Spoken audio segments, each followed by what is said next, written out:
The kitchen was quiet the way kitchens get after someone has stopped cooking in them. Mave Kesselring stood at the counter with her hand on the lid of a glass jar her mother had kept for 60 years. The jar was full of mismatched buttons. The calendar on the wall still showed a month from 3 years earlier. She did not take it down.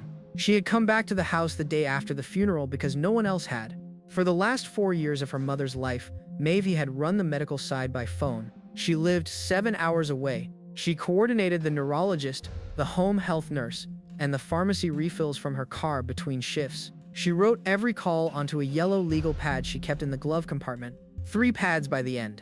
Her older sister, Lorna, lived 8 minutes away from their mother's house. Lorna ran a small brokerage out of a converted garage and told anyone who asked that she was the one who had always been there. She brought casseroles. She took photos of the dinners and posted them. She said the words primary caregiver enough times that some of the neighbors began to use it without checking.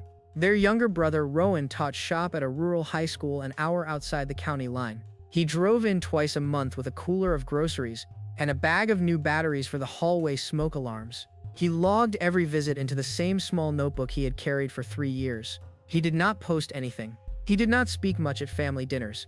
He watched. Eleanor Kesselring had been diagnosed with vascular dementia on a rainy Thursday in February. Mave had driven 7 hours to sit in the neurologist's exam room. Lorna had sent a thumbs-up emoji from a closing that she said had run long. Roan had been on a school field trip. The doctor had given Mave a 1-page summary and a printed medication schedule, and a sentence she never forgot. From here, things only go one direction. Lorna volunteered to take the finance side. She said Mave had the medical side, and Roan had the handyman side, and she would handle bills and paperwork. It sounded fair. It sounded like a division. Mave mailed her mother's checkbook and a copy of the living trust and the original power of attorney. She sent the package with tracking. She kept the tracking receipt. The first year, Lorna forwarded every bank statement. The second year, she forwarded only the totals. By the third year, she forwarded nothing at all and began to tell the siblings that Mom wanted privacy about her finances. Eleanor Kesselring no longer knew what a finance was. She called Mave by the name of a childhood dog. Mave asked Lorna for a copy of the current bank statement on a Sunday in November. Lorna said she would dig it up when she had a minute. She said the same thing in December. In January, she asked Mave why she was being so aggressive. In February, she said she would fax it. No one had owned a fax machine in 15 years. Eleanor died on a Tuesday in late March. It was not sudden. Hospice had been in the house for 4 months. Mave drove through the night and arrived at dawn. Roan was already there. Lorna came in at 10 in a black blazer and new shoes, held her mother's cold hand for 11 seconds, and asked the hospice nurse if anyone had brought coffee.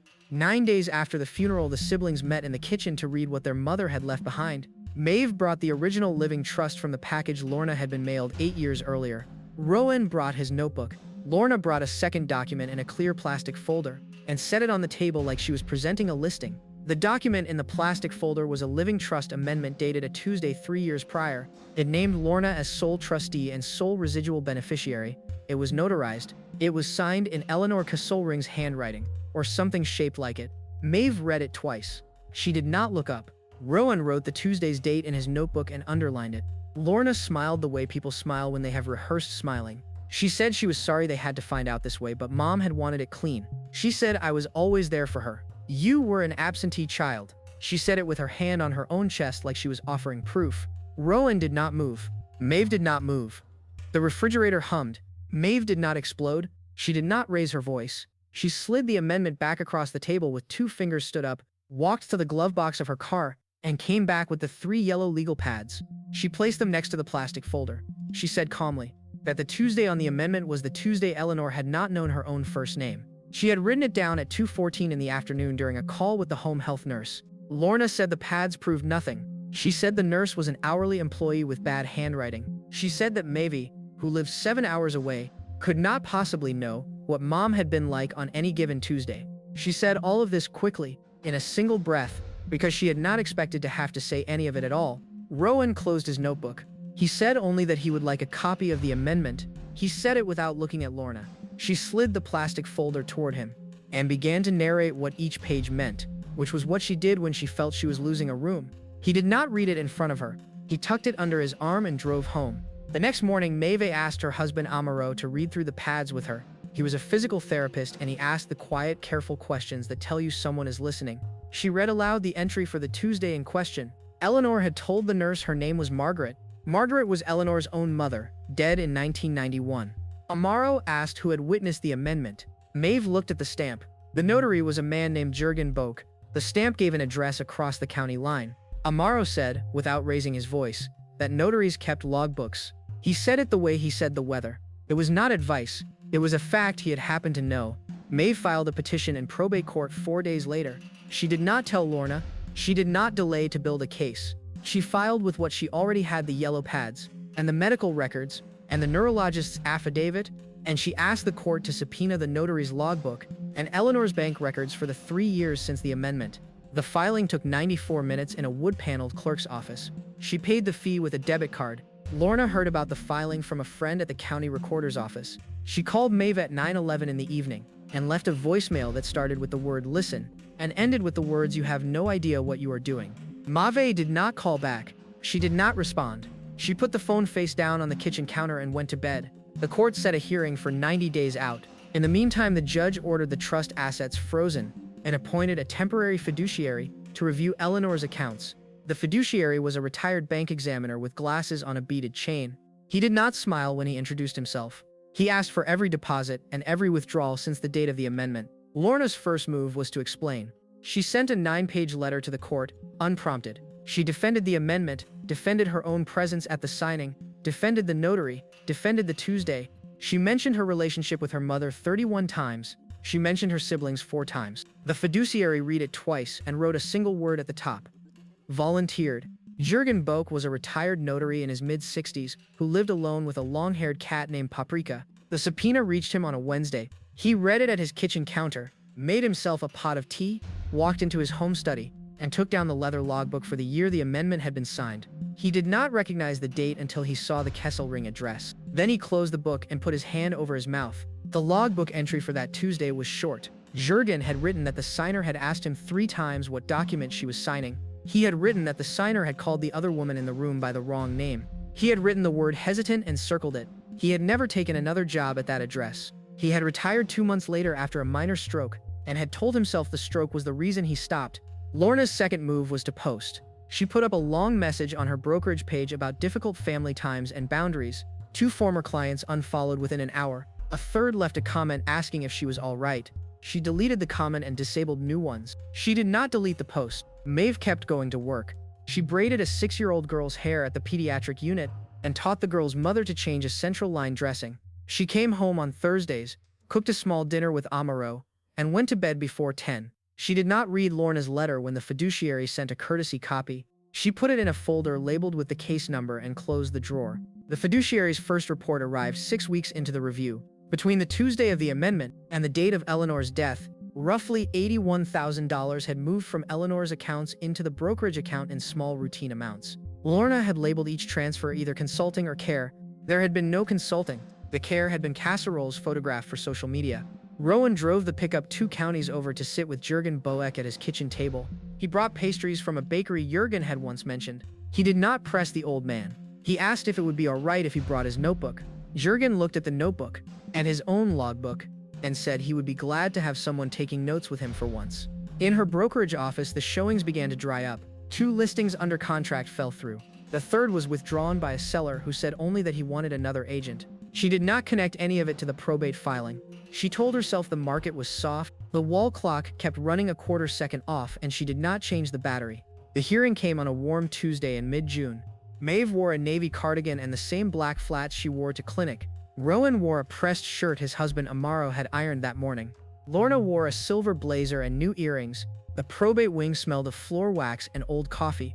Roan wrote the courtroom number into his notebook and underlined it once. The neurologist testified for 19 minutes about vascular dementia and about the cognitive snapshot from 2 weeks before the signing. He used the phrase severely impaired judgment. He answered Lorna's attorney with the patience of someone who had been in 100 courtrooms. Mave watched him and thought of a rainy Thursday in February. Jurgen Boak testified after the lunch break. He brought the logbook in a soft cloth bag, laid it open to the Tuesday page, and read his own handwriting aloud. He said he had circled the word hesitant. He said that if he had understood at the time what he later understood, he would have refused the signing. He apologized to the court, and with a glance to Roan, Lorna did not look at him. The judge voided the amendment from the bench. She ordered the original living trust reinstated and ordered Lorna to repay the $81,000 to the estate with interest. She referred the matter to the district attorney for review of possible notary fraud and elder financial abuse. She said all of this in the same even voice in which she announced recess. Lorna did not speak. Her attorney put a hand on her elbow. Mave did not celebrate. She walked out of the probate wing with Roan, down the long vinyl hallway, and out into the warm June afternoon. She drove 7 hours home that night and was back at work the next morning braiding the same 6-year-old girl's hair. She did not tell anyone at the hospital what had happened. She kept the court order in the same manila folder in the same drawer. The district attorney's office opened the file the following Monday. A paralegal pulled the hearing transcript, the logbook scan, and the fiduciary's report. She labeled the binder with Lorna's full legal name. The binder went on a shelf above her desk with 16 others, organized by opening date. Lorna's brokerage license went under review 2 weeks after the hearing. The State Real Estate Commission sent her a letter in a brown envelope she left unopened for 3 days on her kitchen counter. When she finally opened it, she read it twice, and then slid it into the bread box and closed the lid. The bread box had not held bread in 11 months. The whiteboard in the converted garage office no longer had 3 listings. It had none. The sparkling water in the small fridge went flat on its shelves. Lorna stopped driving through the car wash on Saturdays. The white SUV collected a fine layer of pollen that turned green in certain light, and she told herself she would get to it next weekend and next weekend and next. Mave spent a long Saturday at home in Portland with Amaro washing windows and hanging the curtains her mother had made her 20 years earlier. The curtains had sat folded in a closet for 11 months. Amaro held the ladder and handed her clips. He read aloud the Saturday weather from his phone while she worked. She laughed, once, quietly, at the forecast. 3 weeks after the hearing, Lorna wrote a letter to Mave. It was 4 handwritten pages on brokerage letterhead. It said that she had been the one who was always there. It said that Mave had no idea what it had been like to watch their mother forget her own birthday. It said she was sorry if the things she had done looked the way it looked. Mave did not open the letter. She wrote return to sender on the envelope and put it in the mailbox the next morning. A second letter arrived 4 days after the first. This one was typed. It asked Mave to at least respond, if only to say she had received it. Mave did not respond. She wrote return to sender on that envelope too. She did not open it. She did not tell Amaro about either letter. She put them both in the same mailbox on the same morning as she left for clinic. Lorna's husband moved out in August. He did not take the SUV. He took the dog. He left a note on the counter that said, only I cannot be married to the person you are becoming. Lorna read it standing, drank a glass of water, sat at the round oak table where he used to sit, and for the first time in many months, she did not post anything. The brokerage office grew dusty in a way only unused rooms grow dusty. A thin film settled on the glass desk. A small moth got in through the garage door and died in the windowsill. Lorna saw it there one evening and did not move it. She turned off the overhead light and closed the door behind her and did not come back for a week. Mave and Amaro drove up to Roan and his husband's place on a September weekend for a quiet dinner that turned into an evening of old photographs. Roan had scanned a stack of them from the bottom of a closet in their mother's house. There was one of Eleanor in her 30s holding Mave on a porch in a sundress neither of them remembered. Mave looked at it for a long time and then set it back on top of the pile. A third letter from Lorna arrived in October. Mave had expected it by then and did not open it either. She took the unopened envelope to her kitchen drawer and put it in the manila folder behind the court order. There were now 3 envelopes there, each with return to sender across the front in her careful blue hand. She closed the drawer without a sound. The State Commission suspended Lorna's real estate license at the end of October. The suspension notice came in another brown envelope. She did not put this one in the bread box. She opened it at the kitchen table, read it once, and set it on top of the note her husband had left in August. The 2 pieces of paper sat there for 6 days before she moved them. Roan drove out to Jurgen's cottage one more time that autumn. He brought a jar of honey and a small box of tea Jurgen's late wife had liked. The cat Paprika climbed into Rowan's lap and went to sleep. Jurgen said he had started keeping the logbook in the desk drawer now instead of out on the shelf. It was easier to go to bed without seeing it. The district attorney filed misdemeanor charges in November. The headline in the county weekly ran 4 columns wide. Former broker charged in family trust fraud. A neighbor Lorna had not spoken to in 2 years dropped a copy of the paper folded open on her front step. Lorna saw it through the living room window and did not go out to get it. It stayed there in the rain through the afternoon. Mave heard about the charges from Roan on a Tuesday phone call during a coffee break at clinic. She did not react. She said only that she hoped it went as it should, and then she asked about his students. They spoke for 11 more minutes about a boy in his shop class who had built a small wooden boat that actually floated. Mave laughed again, more than once. Lorna pled to a reduced charge in January on the advice of a new attorney. The plea carried probation, restitution, and community service. The brokerage license was permanently revoked. She did not speak at the plea hearing. She nodded where nodding was required. The judge did not raise her voice. The bailiff opened the door of the courtroom for her on the way out the way he would have for anyone. The house on the cul-de-sac was sold to a young couple in February, 14 months after Eleanor had died. Mave and Roan split the proceeds according to the original trust.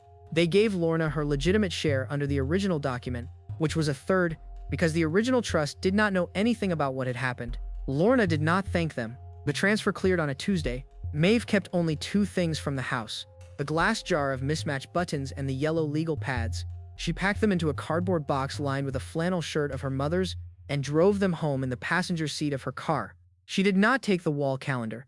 She did not take the kitchen table. She did not take the bread box. Lorna moved out of her house in March. The bank had begun foreclosure proceedings. She rented a small apartment above a laundromat on the edge of town. The apartment smelled faintly of dryer sheets at all hours, and the ceiling hummed when the machines below ran. She did not tell her siblings where she had moved. They did not ask. A 4th letter arrived from Mave in April. It was not on brokerage letterhead. It was on a plain sheet torn from a spiral notebook. The return address on the envelope was an apartment number above a laundromat. Mave did not open that one either. She wrote "Return to sender" across the front and placed it in the mailbox with the utility bill. She did not think about it again that day. Above the laundromat, the ceiling hummed every time a dryer ran. Lorna kept the folding chair by the window. She had not worked a job since the license was revoked. She had begun cleaning houses under a cousin's business name for cash, on the days when she could not quiet her own thoughts. She stood at the window and watched the traffic light on the corner cycle green, yellow, red. Mave planted a small garden behind the Portland house in May. She put in lavender, rosemary, and a pepper she had no intention of harvesting because she liked the look of the plant. Amaro built her a simple raised bed out of cedar. Roan sent a packet of tomato seeds from his own garden. Mave wrote "thank you" on a postcard and mailed it the same day she received them. Jurgen Boak sent Roan a card in June on his birthday. The card had a watercolor of a small sailboat on the front. Inside, Jurgen had written, in his neat small cursive, that he hoped the boat from the shop class had found good water. He did not mention the logbook. He did not mention Lorna. He signed it only with his first name and a small drawing of a cat. The district attorney's office closed the Kesselring binder at the end of June, a year and a half after the hearing. The paralegal moved it from the active shelf to the storage room down the hall and filed it by last name. The binder went between another K name and an L name. The storage room smelled of cardboard and old printer toner. The paralegal turned off the light on her way out. Lorna stopped writing letters in July. She had sent 4 and received 4 back unopened. She stopped watching the traffic light cycle as often. She took a second cleaning job to pay down the restitution. At the end of a long Friday, she sat on the folding chair and ate a bowl of plain pasta from the pot, and did not post a photograph of it anywhere. Mave visited Roan and his husband for Thanksgiving that year. She brought a casserole from her mother's old recipe card, the real one, the one Lorna had never photographed. She brought the jar of buttons. She set it on Roan's mantel next to a framed picture of their mother in her 30s. The button jar caught the light from the window the same way it had on the cul-de-sac. On the first anniversary of their mother's death, Mave drove to a small overlook in the Columbia River Gorge and stood for a long time at the rail. She did not speak. She did not cry. She watched a barge move slowly upstream. She thought specifically that her mother had liked watching barges. Then she got back in the car and drove home and made dinner. Lorna finished her community service hours in a Parks Department crew picking up litter along the highway's shoulder. She wore a yellow vest over her cardigan. She did not know anyone on the crew. The foreman was a tall, thin man who called her ma'am and did not ask questions. On the last day, he shook her hand and said, "Take care of yourself." She nodded. She did not answer aloud. Roan kept a small photograph of the sailboat his student had built on the corkboard above his desk at the high school. Every year, he retold the story of the boat to the new group of 9th graders. He never mentioned his older sister. He mentioned his younger sister once in passing, because she had sent the student a congratulations card when the boat floated. The 5th and final letter from Lorna arrived 2 years after Eleanor's death. Mave saw the return address at the mailbox and knew at once. She did not hesitate. She wrote "Return to sender" on the envelope right there on top of the mailbox with a ballpoint from her bag, and placed it back inside face up. The mail carrier took it that afternoon. Mave did not tell anyone the letter had come. Lorna did not write again. She did not know that Mave had not opened any of them. She thought, in the apartment above the laundromat, that her sister had at least read them. She preferred thinking that. It allowed her to tell herself a version of the story she could live with. She went on cleaning houses, paying the monthly restitution, and she did not come back to town for holidays. Mave kept the yellow legal pads on a shelf in her laundry room. She did not reread them. She knew what was in them. Sometimes while folding towels, she would look up at the 3 canary spines, remember a specific Tuesday, and return to the towels. Her mother's name was still at the top of every page. 3 summers after the hearing, Jürgen Boeck died in his sleep at home with the cat asleep on his feet. Roan read about it in the county paper on a Thursday morning. He took the obituary to the shop class. He told the 9th graders only that a quiet man who had once done an honest thing had died. He did not explain. They did not press. Mave and Roan split the cost of a small bench installed at an overlook Jürgen had loved. According to the note in his will, the bench had a brass plaque with only his first name and the year he had retired. In a single line of text, it read, "Honest witnesses keep rooms from turning." No one who passed the bench would know what it meant. They would sit on it anyway. Mave no longer kept the manila folder in the kitchen drawer. When she moved it to a banker's box in the back of the closet, she did not count the envelopes. There were 5 by then. She did not reread the court order. She did not reread any of them. She stacked the box on top of 2 others and closed the closet door. She had not thought about the drawer for a week. Lorna's apartment above the laundromat lost its water pressure in the 4th year. She washed dishes with slow trickles and boiled water in the kettle for washing her face. The kettle grew a lime ring at the water line she did not scrub out. One evening, the kettle did not whistle because she had forgotten to set the burner. She came back to it an hour later and found it cold on the stove. Mave turned 51 in the 5th year. Amaro made her a cake from scratch and sang badly. Roan and his husband drove down for the weekend. Lorna did not send a card. Mave did not wait for one. At the end of the evening, Mave stood in the kitchen with the jar of buttons on the counter and thought about her mother's hands. She slept well that night.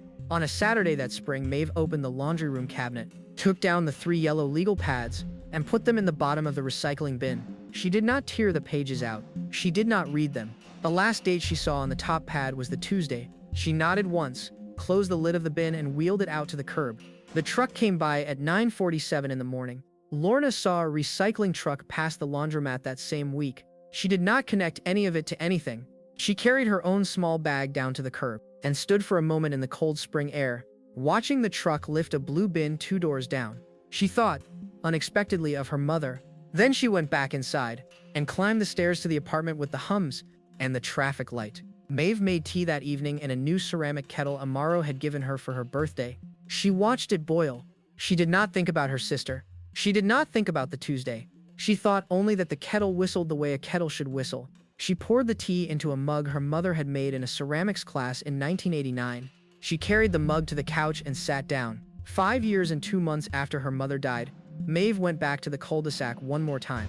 She parked across the street from the house that was no longer theirs. A young family had added a small trampoline in the front yard.